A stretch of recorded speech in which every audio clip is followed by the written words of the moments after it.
Let's talk Tanya for the first of Teves. In yesterday's Tanya, we explained that there's an advantage in studying Torah over doing mitzvahs.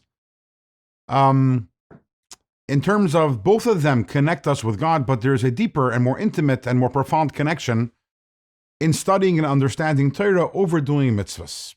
And the reason for that, we started really explaining it yesterday, is that when we learn Torah, we are literally processing godliness, because Torah is God's wisdom and God's will, and God is one with his wisdom and will. So when I understand an idea, a concept in the Torah, so I am literally taking God inside me. God is becoming part of me, because my mind now, my perspectives, everything is being impacted by that godliness, which is right now inside of me. Now contrast that with doing a mitzvah. When I do a mitzvah, I'm definitely connecting to God. But why? Because I am experiencing godliness.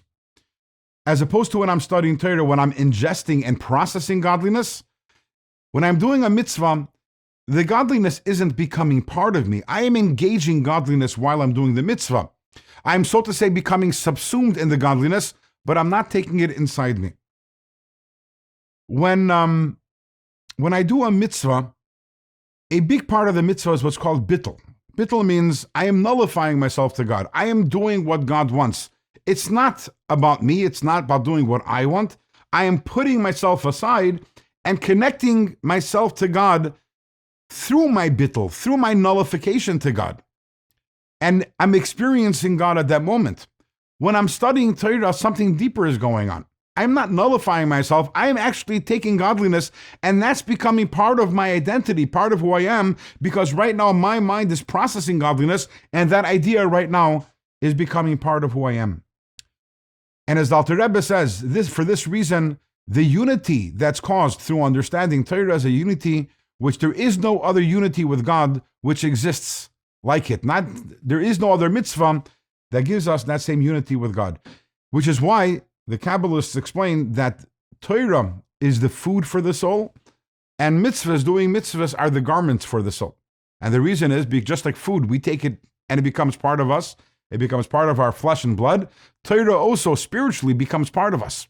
Mitzvahs, on the other hand, they're like garments. When we do a mitzvah, we're stepping into godliness.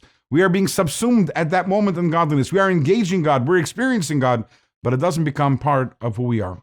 Which is why Torah is the highest level of unity, which, by the way, is not to say that learning Torah is more important than doing mitzvahs, as we'll see later on when we study Tanya. In terms of the purpose why we're put down here in this world, mitzvahs are actually more important than Torah. But in terms of the agenda of the godly soul in uniting with God, Torah is the ultimate unity, and therefore the ultimate point on the agenda of the godly soul. With this, we've concluded our discussion about the godly soul. We now know its substance, we know its core components and structure, we know its garments, its expressions, its tools, its agenda, we know everything. And with this, we finish chapter 5. Tomorrow we begin chapter 6. And with this, we begin counterintelligence. Tomorrow, we need to start understanding the animal soul, because if that's what we're struggling against, we need to have a better idea what exactly is the animal soul, how is it constructed, and what makes it tick. And for that, come back tomorrow for tomorrow's Let's Talk Tanya.